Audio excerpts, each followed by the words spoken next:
So I'm sorry I'm around a whole bunch of noise.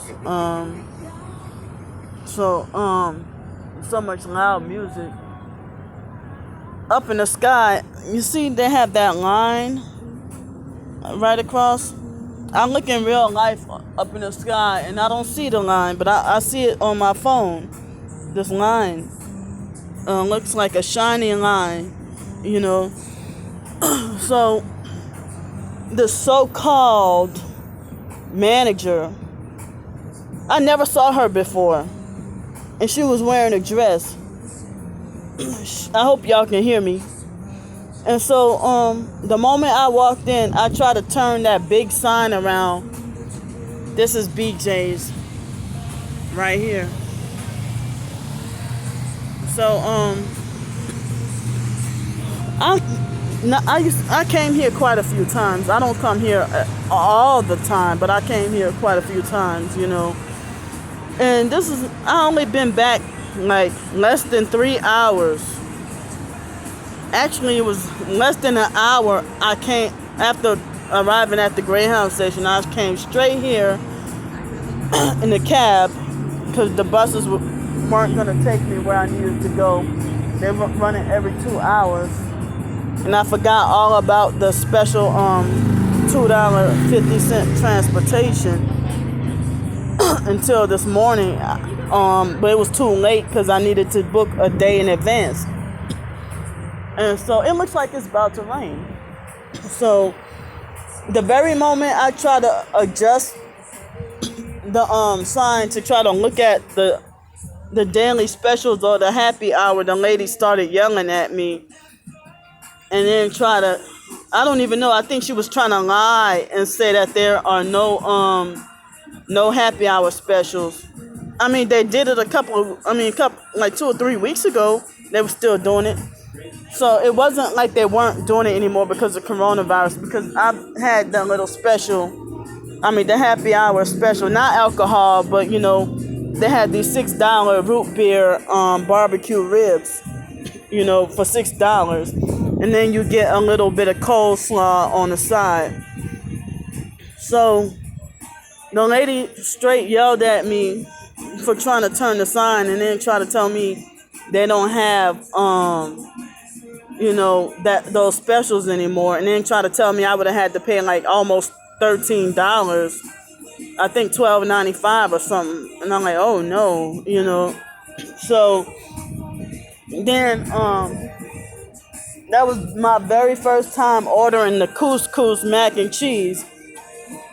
And I showed y'all the previous videos. As I said in other videos, I've gone to South Carolina, Louisiana, Texas, New York City, Milwaukee, Wisconsin, Los Angeles, California, and it's not until I got to Pensacola and Pensacola and Mobile, Alabama, that they would do stuff like give me half a bowl of grits or half a cup of orange juice.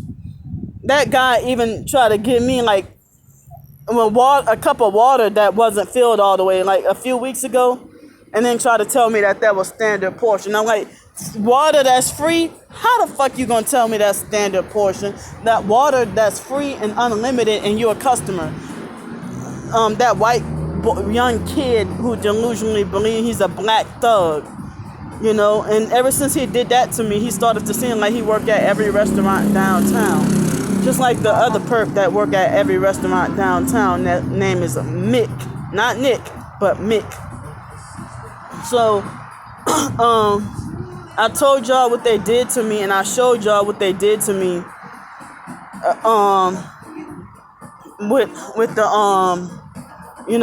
cheating me out the macaroni and cheese. And so I talked to that manager I never saw before with the dress, and she tried to she had an attitude, and she tried to yell at me and get frustrated with me and have an attitude, and said that you spoke to the other executive chef manager and the other I guess the team member, and you spoke with them and they told you already about the portion size or whatever. and then she tried to just reiterate what they said. But it was very a long time ago. I think it was even on my other channel that Alex tried to brainwash them about this place. But I'm eating here, I'm pretty sure, I've eaten here a lot, but I don't think I've eaten here more than 20 times. But I've eaten here a lot. And so, you know, me being in Pensacola for less than an hour, and this is the first time they freaking perked me here, you know.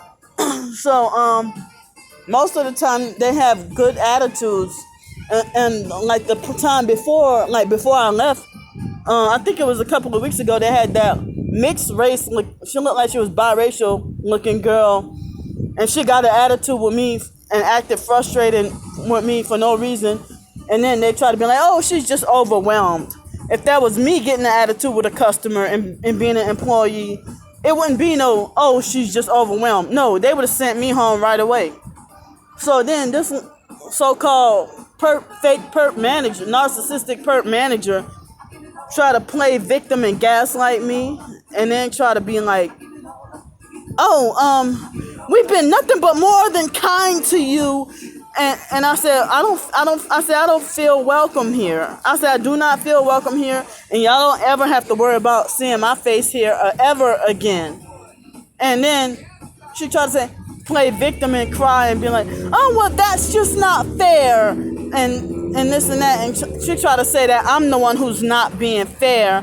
And then she got an attitude and said, well, couscous is very expensive. That's a very expensive and this and that or whatever, you know. So y'all see the perp games that they play, you know. I don't know why people are telling me that I'm in stage 1 gang stalking when I've had symptoms of 2 and 3 also, you know. But it's like, I think once I became more aware of the gang stalking, that's when they ramped it up and started with more tactics, you know. And so it's like, then I went to use the bathroom. I didn't know she was in there. And it's like she had nothing to say to me. And it looked like she used the bathroom and hurried up and just rinsed her hands for a long time with no soap, just water. And just was rinsing her hands and then left. And I'm like, gross. But she was self-righteously wearing a freaking mask, you know. And so that hardcore Butch Mandyke, that was the waitress, I don't even know her name, because they had Brandon, not Brandy or any feminine name, but Brandon on the receipt as the cashier, you know, of the server or whatever. So the hardcore Butch Mandyke named Brandon, that's just like the female named Michael at Texas Roadhouse who perped me. You know, that, yeah, female gang stalkers using male names as their name tag or whatever, you know, using names that aren't theirs. I guess if they perp you and you try to get them in trouble, you know, that real person can't be detected. But they stood their ground and were not letting up. You know, that me standing up for, they try to say that the lady tried to tell me I was being unfair. Me trying to fight for my rights against being cheated is being unfair. That I said I would never come here again because you. And then she tried to be like, oh, we're not cheating you. And she tried to act like she was trying to convince me that they're not cheating me. You know, so I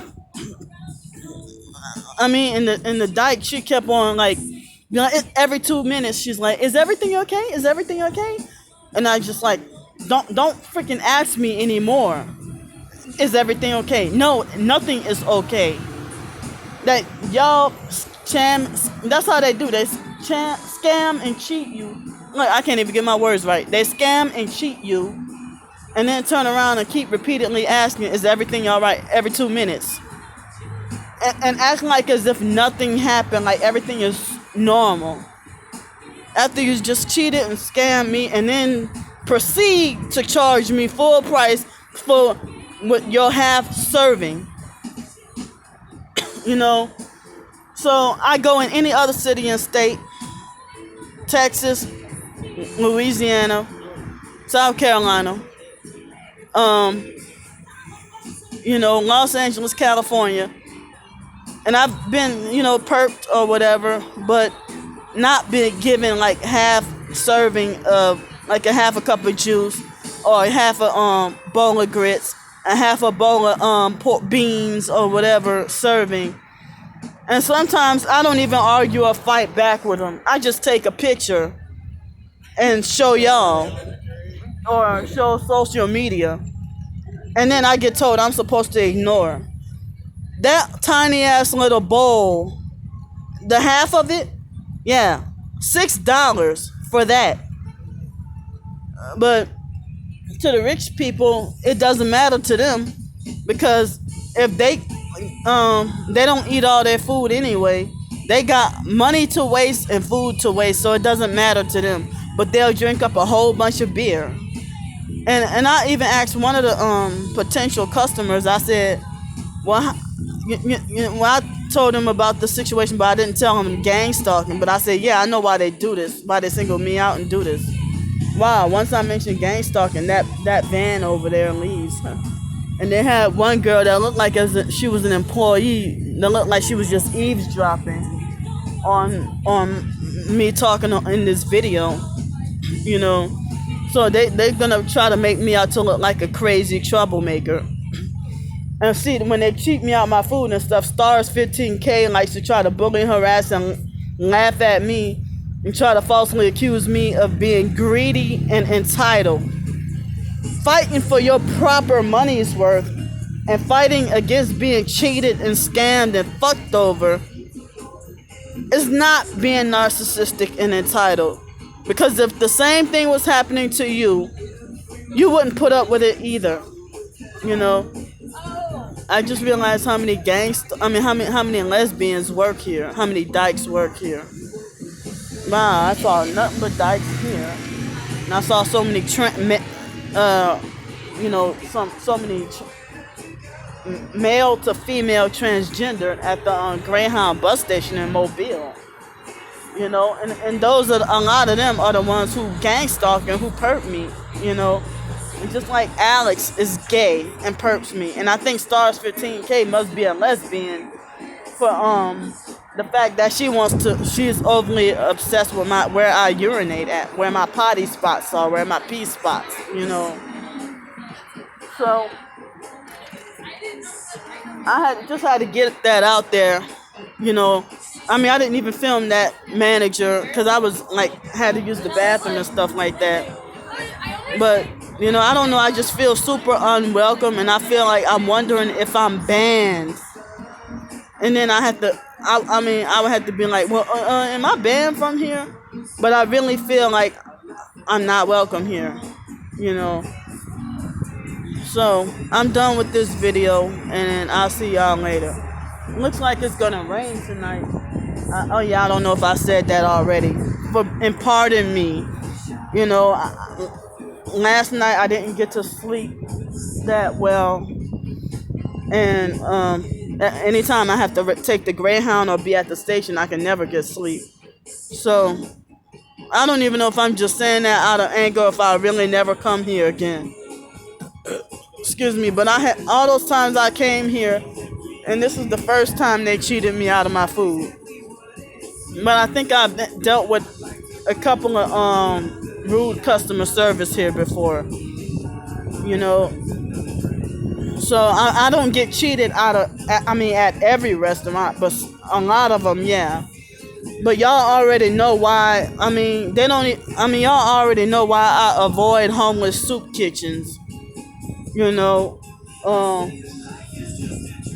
So and then if I was allowed to store food in my storage unit, I would carry around a little bit of food and get the food from my storage unit rather than having to eat out every meal. I would But then again, eating all that canned food and peanut butter and all that all the time, it's not healthy, you know. So thanks for listening, and bye bye.